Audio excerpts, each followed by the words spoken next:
Hello, welcome to Chapter 10, Section 2, where we're going to be dealing with frequency and histograms.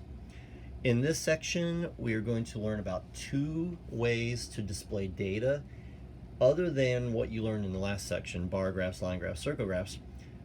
We can actually come up with a better way to describe it, to show the data, to make a picture of the data that actually kind of like groups it together, clumps it together into, well, we'll use the word interval, but I'm not ready to tell you what that is yet. All right. By graphing it in certain ways, we can actually make predictions about the data, and we know a little bit more about the data, other than just the line graphs, bar graphs that we've used before. In this section, we're going to learn about stem and leaf plots. Next section, 10-3, we're going to study box and whisker plots. Both of these were created by a mathematician, statistician called John Tukey. It's like turkey without an R. Tukey, T-U-K-E-Y. At least I think that's how you pronounce his name, because I've only read about him. I've never really heard his name. And he was, I have the link to his Wikipedia page on Schoology if you want to look him up. So I think he was a professor of math either at MIT or Princeton, one of the Ivy League schools. And if I'm wrong, I will look it up and mention it in class. So he created this idea of what we call a stem and leaf plot. And the stem and leaf plot leads to the next graph that we're going to be talking about in this section, which are histograms. So how do we make a stem and leaf plot? Well,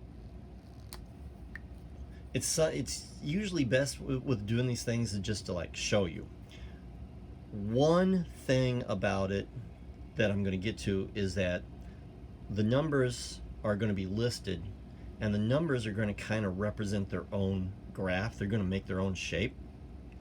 And in order to do that, I have to put the numbers in order. So what I'm going to start is I'm going to draw a stem and leaf plot using this data, and then as my rough draft, and then I'm going to grab another sheet of paper and I'm going to draw it for real. And you'll see what I mean. Okay. So this first one is this first part is me starting. Now there's another way of doing it to where you put the numbers in order and then you draw the original. It doesn't matter. Just the numbers have to be in order, and I'll make a list of what you need for a stem and leaf plot so that you can remember that. That'll be one of them. The numbers have to be in order. So here's the idea. Okay, here's what the data is. We got the number of students in each of the elective classes at a school, and we're going to use this data to make a stem and leaf plot. So what the data is representing is that there are elective classes at this high school. That'd be art, languages, tech classes, other things that are not required, but you have to, you know, like you would elect to which one you would have. So which language, French or Spanish or Chinese, which type of art, visual art, performing arts, etc. Okay, and these are the current number of students in these classes. So to make a stem and leaf plot, I have to have a stem and leaves. All right, what does the stem mean? So each of these numbers this way that you see on this data have a number in the tens position. So it'd be 2, which represents 20, 1 which represents 10, 1 that represents 10. And over here, I don't have a number in the tens place, so 0 would represent 0, 0 plus 9. The second number represents the ones position. So I've got the tens position and the ones. Now, with other data, we might have hundreds, or if we go into decimals, tenths with a TH, or hundredths. So we're going to keep it simple with this first one, but we can modify it for what we want. I'm going to look at all of these numbers, and I'm going to find the smallest number in the tens position. And actually, I already talked about it. It's right here, the 0 in front of 9. So 9 can actually be written as 0, 9. That's 0 tens and 9 ones. So the smallest of the tens position is going to be 0. And if I look at it, here's a 1, there's more, but here's a 2, and there's more, here's a 3, And let's see, do I have anything in the 40s? It doesn't look like it. I'm double checking real quick. I don't see any 40s. So my tens position are going to go from 0 to 3. And I'm going to write it like this. It's going to be vertical. So I'm going to write 0, 1, 2, 3.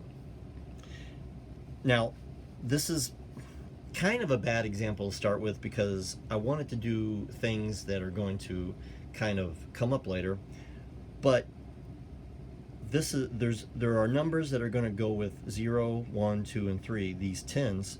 However, if you don't have any, you don't skip anything.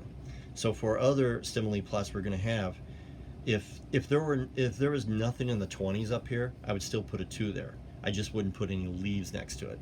And you'll see that with some of the homework problems. What do I mean by leaves? Well, the leaves are going to be the ones positions. So this will be the stem, and this will be the leaves, which is going to be the number of students. So let's go through. I've got 24, so I put a 4 here.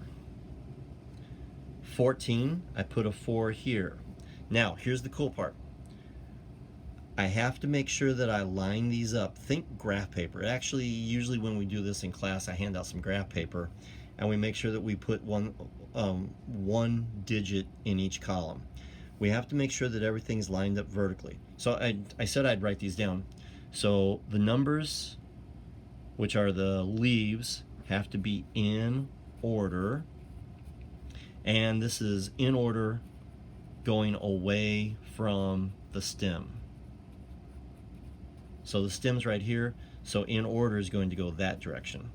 That'll be important when we get to the next example. And the next part is that all of the digits have to be lined up vertically. So I'm not going to scrunch them down because the way that you line them up is really important because I'm looking at the shape of the graph. This is going to create the shape. And also, I'm not sure, I've seen students do this, but I'm going to mention this. No commas. You're not going to put any commas between the numbers. Okay? So I've done 24 and 14. Now I'm going to do 12.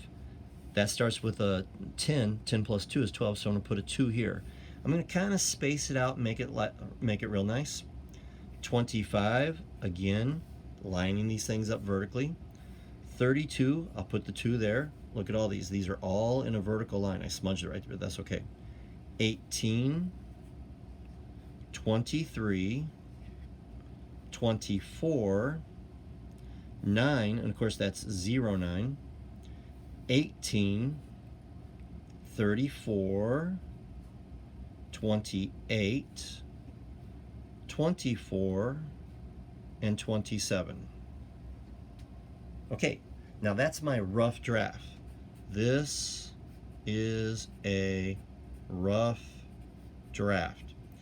Like your essay, or when you're doing an art project and you make a drawing, you start with a rough draft. You kind of sketch it out the way you want it to look, and then you do the real thing. So now I'm going to draw it for real. And the thing is, I'll move this back and forth. I'll keep this here so you can see it. The thing is that this is actually pretty good, if I don't say so myself, if I don't mind saying so myself. But here's the deal. I didn't do them in order. So what I'm going to do is I'm going to draw this whole thing again, but this time I'm going to take these numbers and I'm going to put them in order. So I'll leave this over here. I'll do the same thing. I'll say stem. And the leaves are going to represent the number of students. I also forgot to give it a title, but that's okay. I'll do that with my final. I still have 0, 1, 2, 3. But now I'm going to put these in order. So 0, 9, that stays the same. But now instead of 4, 2, 8, 8, that's almost in order, but I'm going to write 2, 4, 8, 8. So I just switched the 14 and the 12. This one's going to be a little bit more work, I've got 4, 5, 3, 4, 8, 4, 7. So I'm going to do 3. And then I've got 4, 4, 4. Here's a 5. And then I've got 7 and an 8. And I just want to double check, make sure I got everything. I got 1, 2, 3, 4, 5, 6, 7. 1, 2, 3, 4, 5, 6, 7. Yep, there were 7 numbers in there. And finally, the 32 and the 34, those were okay. So the thing is that going from here to here, it really wasn't that hard. I just had to rewrite it and put the numbers in order. Okay, so this is my final. I need a title. So it looks like my title comes from what it is, students in elective classes. So this would be students in elective classes. And here's one more thing that we need, okay? We need to include a key, because stem and leaf plots are a little difficult to read for people who've never seen them before. So what we're going to do is we're going to show what a stem and a leaf actually mean. So if I have, and you don't even have to pick the numbers that are on here. If you do, that's fine. You can do whatever you want. You can pick a number. You can, for your key, you're just explaining how to read it. So for my key, I can say 4 line 7 means 47. Now I don't have a 47 here. If I did use one of the numbers that is on there, I would say 2 line 3 means 23. Or you could have picked anything else, it doesn't matter. All right, the key just kind of says this is how to read the graph. This does not have to be part of the graph, but if it is, it doesn't matter. All right, so let's do another one here real quick, except this one's going to be a little different. This is going to be called a back-to-back stem and leaf plot. And like double line graphs and double bar graphs, this is going to represent 2 sets of data or 2 things that kind of go together. So we got Marty and Bill, they've been bowling, and here are their scores. Unlike the last problem, which these were all double digits that had a tens and a ones, these have hundreds, tens, and ones. So we're going to put the hundreds together, all right? We're going to think of it in terms like this. So if I took 137, that's 100, that's 13, sorry, I'm saying 2 things at the same time. If I do 137, if I take the 130 away from it, that means that I've got 13 tens. 13 times 10 would be 130. And 7 ones. So I'm going to do the same thing that I did, except my stem are going to have double digits. So let's look. Here's 13, 14, 16. 13, anything lower than 13, here's 12. Anything lower than 12, not that row. And I'm going to look up all of it together. So here's 12, 13, 14, 12, 13, 16, 14, 14, 12. So it looks like I'm going to start with 12. And again, this is my rough draft. I'm just going to start with a rough draft. And if I mess it up, that's okay. So I'm going to start with 12. And the biggest number that I see in the tens position, if I count the double digits, here's 14, here's 16. Do I have anything higher than 16? Any scores higher than 160? No, no 170s. So I'm going to go from 12 to 16. And keep in mind that even if there are no scores up here that are going to be in like the 130s, 140s, or 150s, I'm still going to write it. So I write 12, 13, 14, 15, and 16. This is going to be my stem. And last time I drew a line like that, since this is back to back, I'm going to do it this way. Across the top, I got to pick who's who. So it doesn't matter who does what. I can put Marty on this side, and I can put Bill on this side. Usually when we do this in class, for some reason, most students put Marty over here. because I think the reason why is because Marty's first and they're used to doing it over here because of what we did on this one. But it doesn't matter. All right, so let's do Bill. Why didn't we do Marty? I'll show you.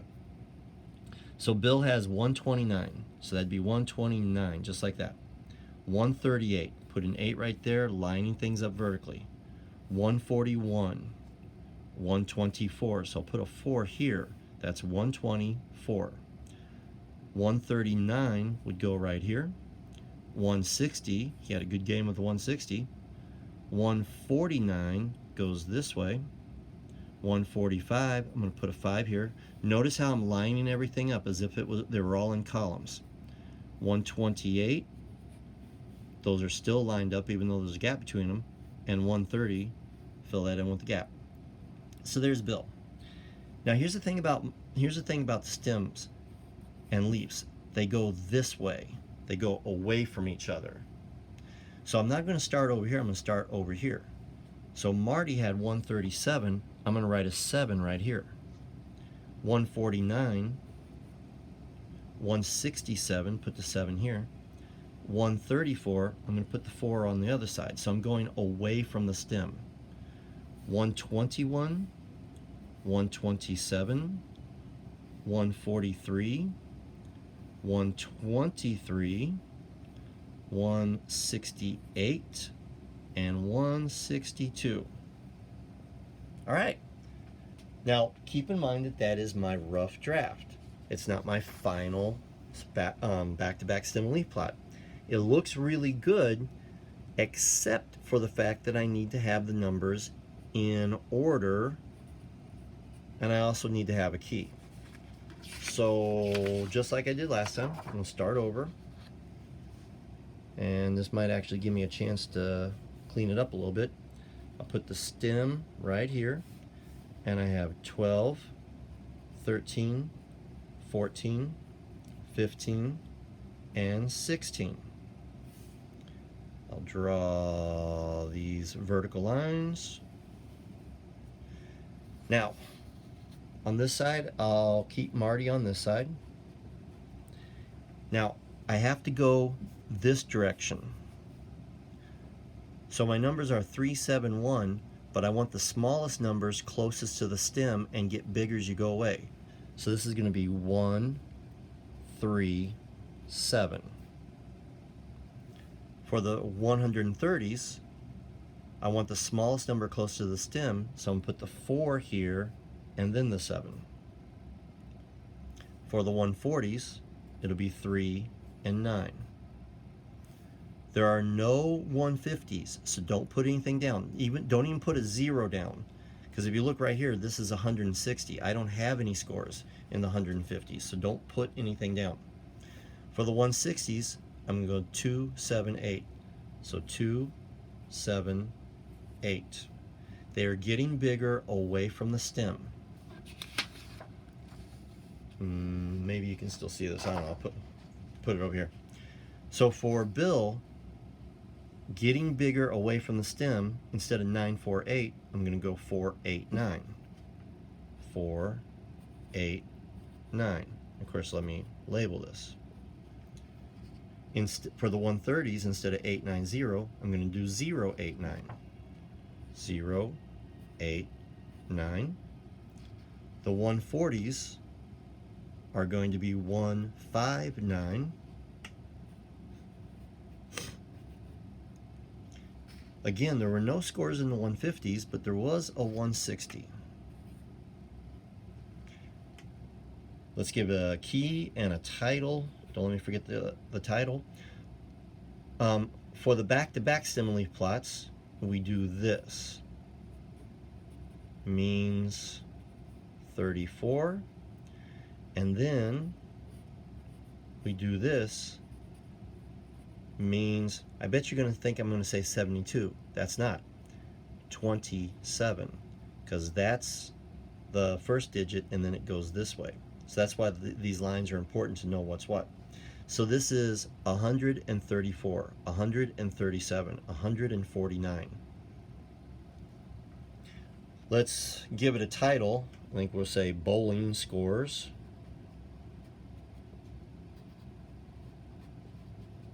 And there you go. A lot of people are going to ask, why do I have to put them in order? And the answer is, let's go back to this one, it's a little bit easier. There's a mathematical reason for having, there's a statistic, I should say that, for having, that we get when we have things in order. That's called the median. So in order to find the median, I have to put numbers in order. This one should be easy to figure out what the median is. That'll be next section, but I'll go ahead and show you. So I got 1, 2, 3, 4, 5, 6, 7, 8, 9, 10, 11, 12, 13, 14 classes. 14 plus 1 is 15, and half of 15 is 7.5. So I'm going to go 1, 2, 3, 4, 5, 6, 7.5. The median is between, oops, I shouldn't have used this one. See, that's why it has to be in order. The median is going to be between 24 and another 24, so the median would be 24. We can, since the numbers are in order, we can figure out what the median is. All right, we'll see you in the next video.